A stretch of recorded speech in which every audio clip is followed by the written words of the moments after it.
And I'm super happy to have these two women joining us. Tracy Coenen and Sarah Jacobs are here. How are you two? Fine, Fantastic. I ask you both and you give it back to me. Ta-da, that's great. In stereo. Well, let's start this off with a story because, Tracy, in your new book, you have this hypothetical couple who is kind of a composite of a lot of the families and people that you've helped in the past. Tell us the story of Jackie discovering what's really going on in her family. Right. I've been doing forensic accounting for over 25 years.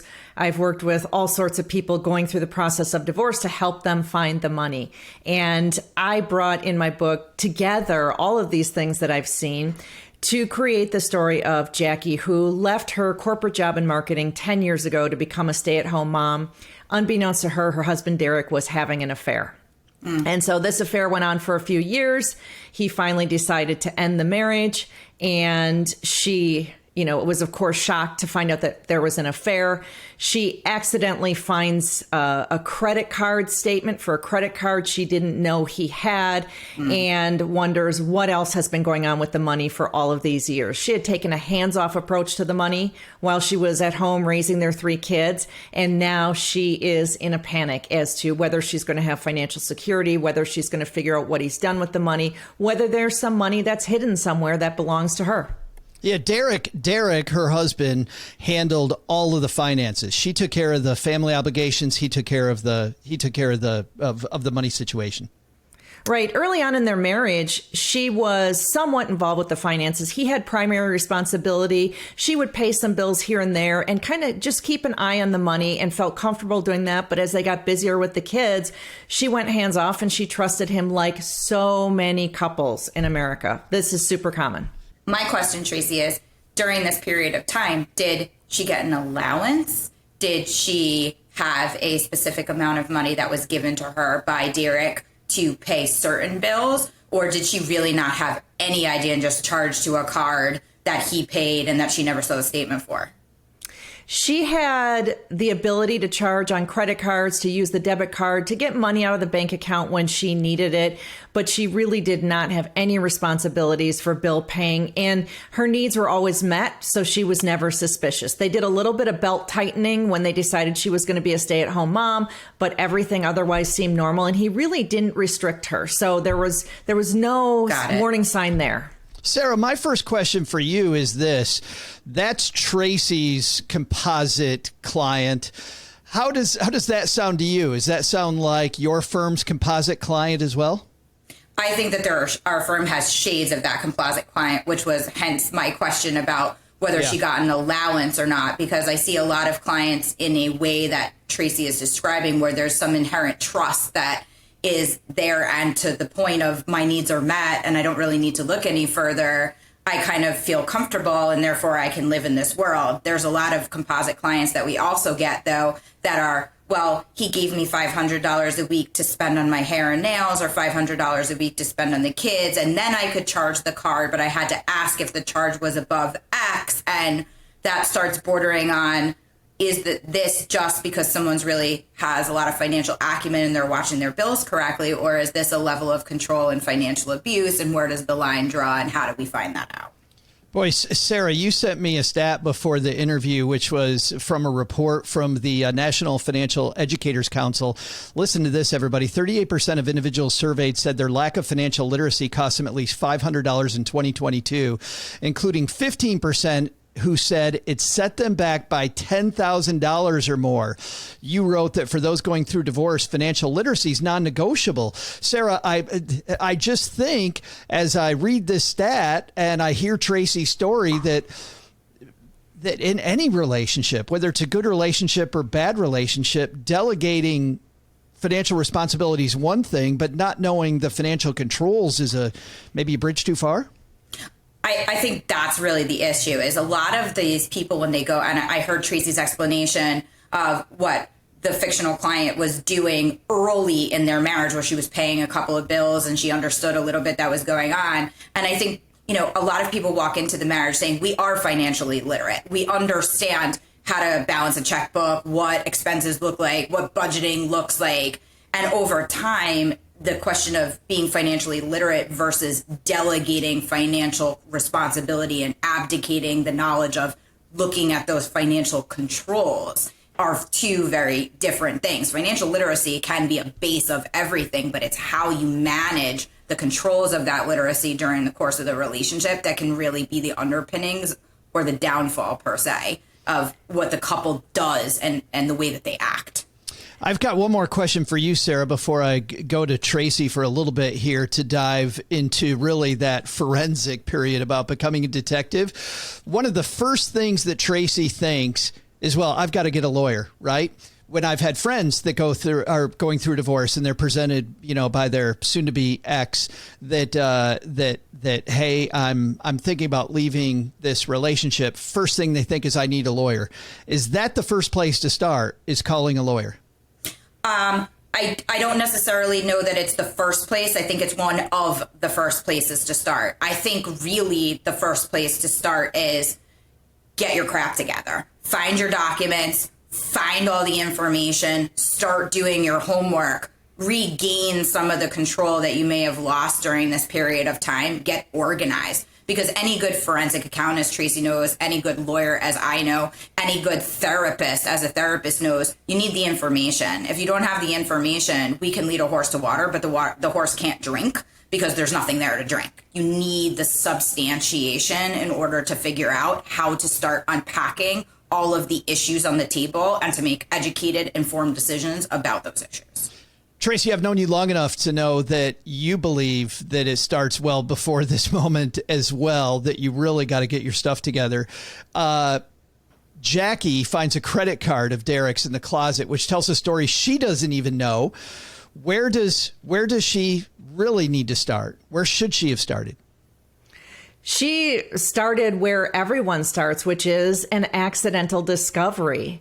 Right. And so she started in the right place there, and she did something that was really wise, which was she took pictures of the documents that she found and then tucked them back in where she found them and said not a word, because she had an inkling that she was going to have to do a little more investigating and she didn't want to tip Derek off. She went next to an attorney. She went and did interviews with attorneys. She started gathering documentation. Sarah is singing my song. I always tell people that one of the first things they want to do when they're considering divorce is start gathering all the information that you have legal access to and put it in a safe place, because you never know when you're going to lose your access. You never know when documents are going to disappear. And even though through the divorce process, you will have legal moves you can make to get the documents, it's so much easier if you just have access to them now to take them and put them in a safe place. So much easier. This started off on Derek's end, you point out, Tracy, not as fraud. It became fraud, but it didn't start off there. It started off with some little lies. Can you kind of walk through what was going on in Derek's head as this snowball got bigger and bigger? Right. We talk about this fraud snowball, that it starts small and it gathers steam until it becomes, in this case, an avalanche.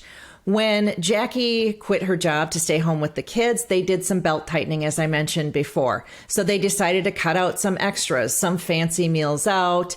Maybe they weren't going to upgrade their phones as often. They were maybe not going to get a new car as often.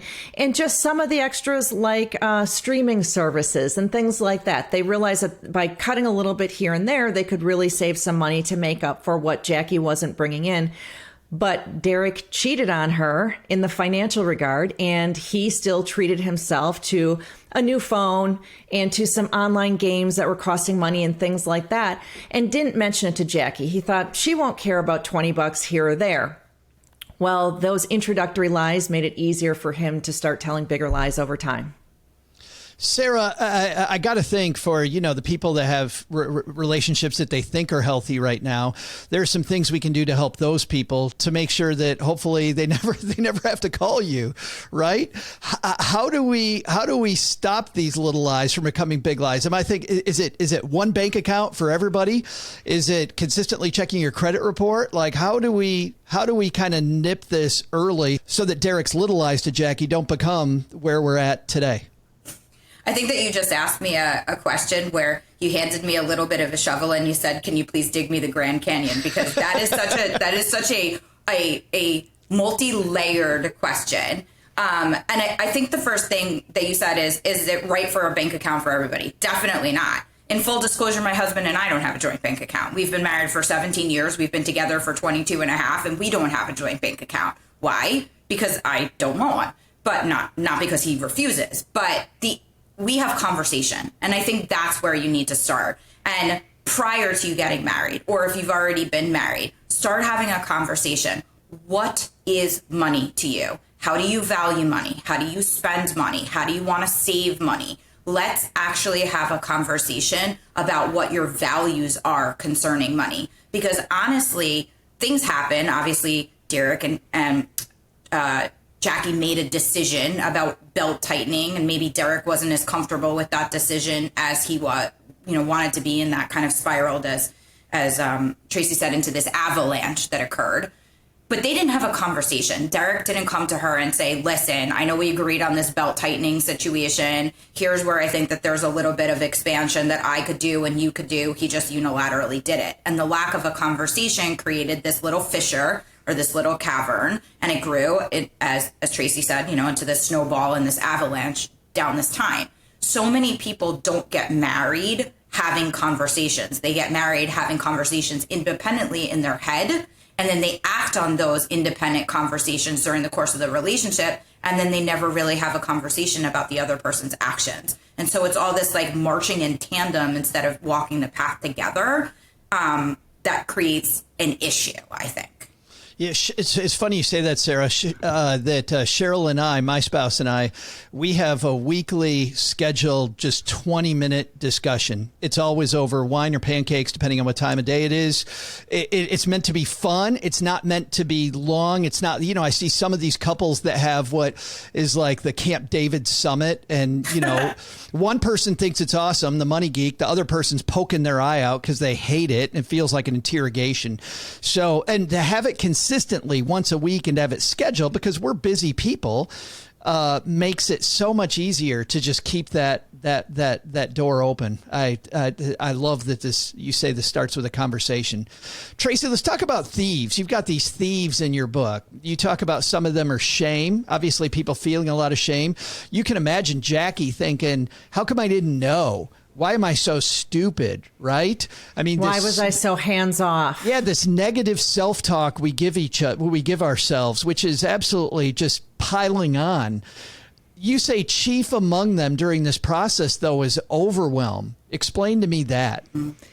The divorce process is completely overwhelming. There are so many moving parts. It is so expensive. You've got to work with your attorney. You've got to gather all sorts of documentation. There's financial issues, children issues, home issues. What's the new schedule? What are the logistics? Who's going to live in the house? Who's moving out? There is just so much going on, and it's inherently overwhelming. And so, my focus being the money, I'm trying to figure out how can we ease that burden on the money side and make it less overwhelming, make it a simpler process to go through. Jackie's freaking out because she's been stay-at-home mom, taking care of a lot of very important responsibilities that have paid the family zero. Now she needs to get a job. You say that obviously this whole thing needed to start earlier. A question that came up in my mind as I was reading through this story, Tracy, is, are you implying that Jackie should have had some income coming in all the time? Because now she's all of a sudden worried about her skill set, about catching up with, quote, the world, and making sure that her resume's in place. Should she have kept that dusted off and maybe had a side hustle, as we call it?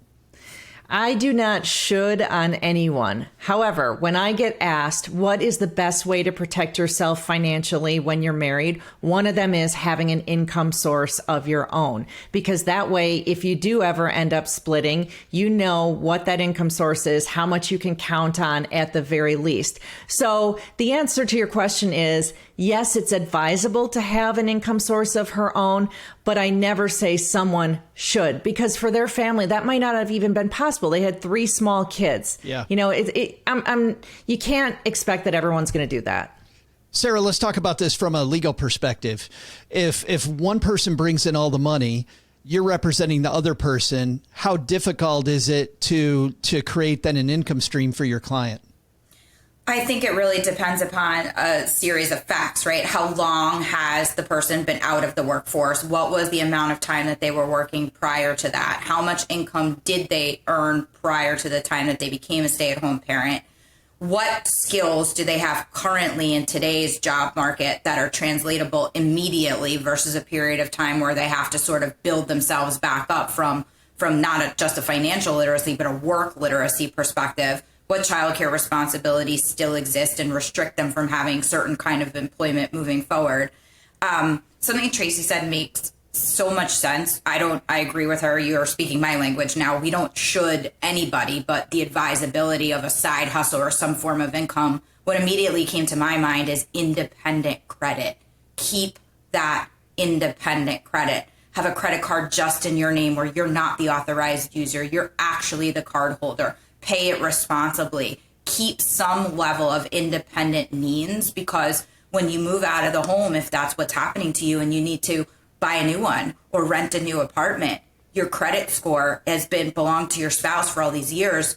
You need another year, 2 years, 3 years to build that back up, especially in today's market with the level of inflation and not the lack of giving by anybody. You're out of luck. Like, you need time, and time is not on your side when you're getting a divorce, because despite how long it takes, the end result is they're faster than what you've ever planned for. And there's a whole lot of decisions that you need to make during that time period. And if you're not making them strategically and smartly throughout the process, you come to the end and you throw your hands up. You're like, now what? Even if you're taken care of, you have alimony, child support, doesn't mean that you can logistically get a mortgage, logistically lease a car. All these things are practical in nature. They're not just conceptual in like the legal framework. Well, and I'm thinking internally, too, the overwhelm becomes just even that much more unbearable, Sarah. Absolutely. When Tracy said the word overwhelm, I was like, oh, my God. So our mantra here at Jacobsberger is to de-stress the divorce process, and to do that by actually working on clients' goals and working through the practical process of the divorce, because we are lawyers. We have ESQs after our name. We went to law school. We understand the law. But our clients are people, and their families have realities. And there are situations in which you don't have excess funds. Credit isn't available. There are things that you cannot do. So legally, you could have the moon, the sun, and the stars, and practically doesn't align with legally. So we take a step back and start from scratch and say, okay, even if these are your goals and your dreams, are they achievable from a boots on the ground perspective? And if not, how do we start building that? How do we get you credit during the process? How do we start looking for friends and family that can help? How do we make decisions about potentially keeping the house or selling the house, because that's going to lead you to a better financial outcome 3 years from now, when you'll be able to support yourself and stand on your feet, because that's not going to happen today. So landscape is important. Yeah, and I'm glad you explained where you start from, because I'm sure all attorneys aren't the same. In fact, in Tracy's book, Jackie goes and she interviews 3 different attorneys. What are some of the key questions that you don't get asked enough, Sarah, when people are evaluating if you're the right fit for them? One of the key questions that we definitely don't get asked is how you evaluate as a lawyer. How do you evaluate what's good for me? They ask all about our expertise. They ask about the number of cases that we've tried. And look, experience is critical, but we're a partnership. You're interviewing me because you want to trust that I know not only what I'm doing in a courtroom, but that I also know what I'm doing for you. And if you're not asking me questions about how I evaluate your matter, how I help you achieve your goals, how I make sure that I'm leading you to good, stable financial and emotional outcomes for your family, we're not going to be a fit for each other, because you're not in a place where you can accept the kind of advice that I am going to give, because that's what's best for you. You're looking for someone to tell you what to do, and that doesn't make a good attorney-client partnership. Tracy, people like Sarah need a bunch of information from their client ahead of time. I know part of what you do is help people find money they didn't know they had. Jackie found in the bottom of this drawer a credit card statement she didn't know that she had. What are some of the things that you go hunting for with people when you're beginning your relationship with maybe somebody who might be working with Sarah later?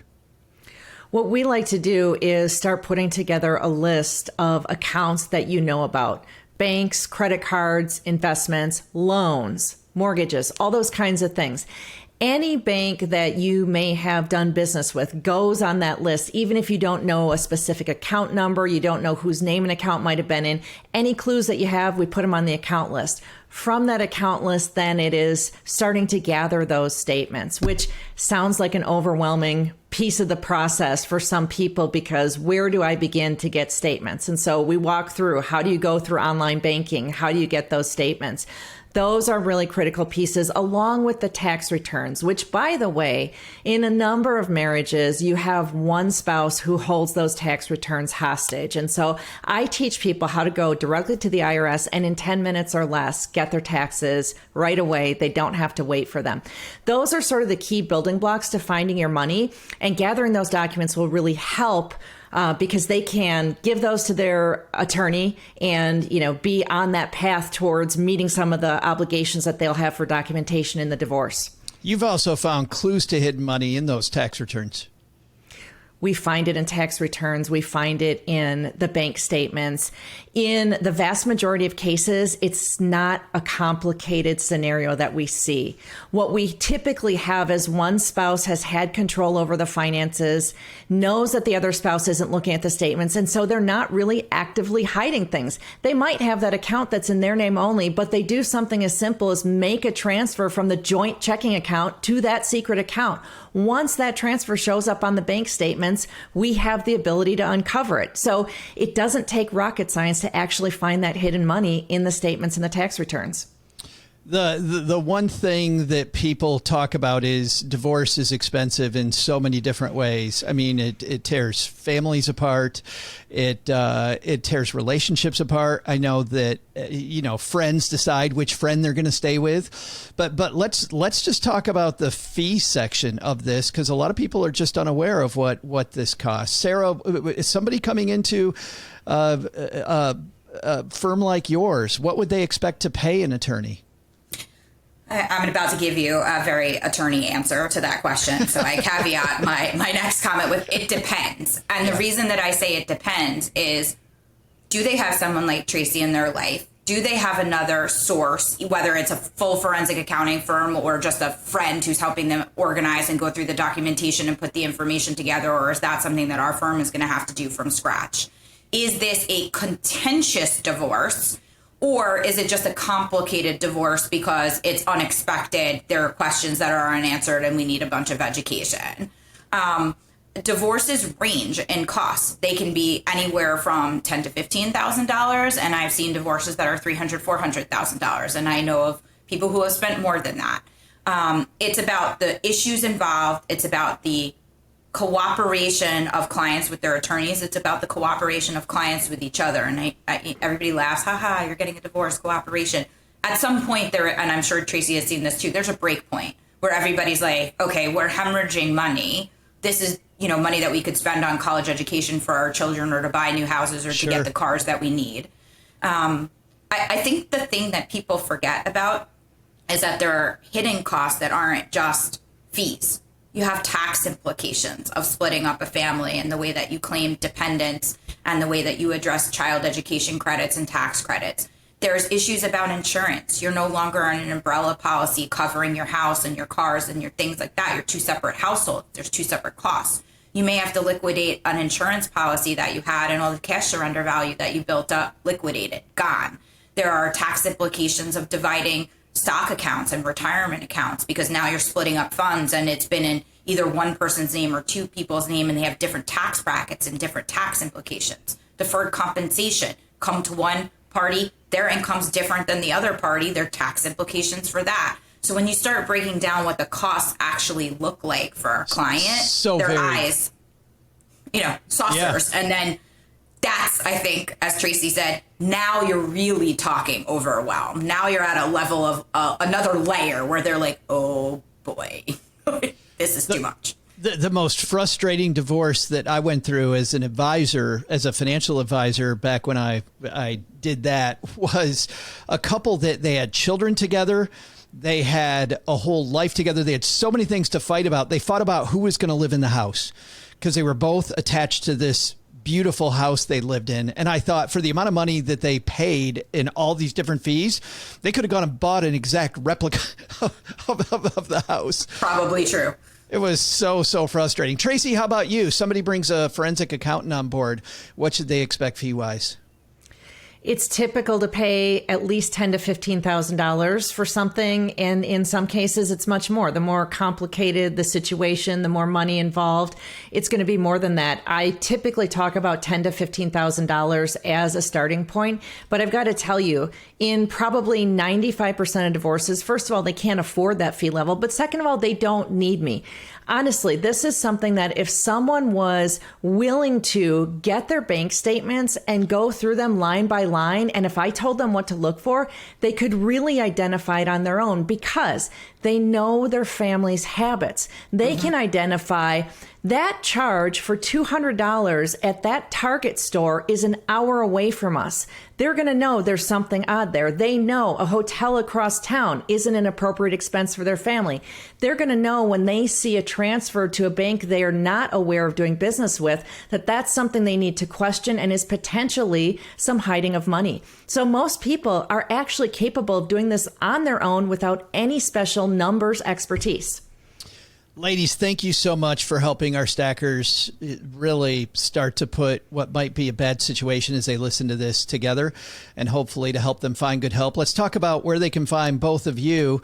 Sarah, they can find you at www.jacobsburger.com. Facebook, LinkedIn, Twitter, maybe. I don't even remember. Instagram, Facebook, everywhere.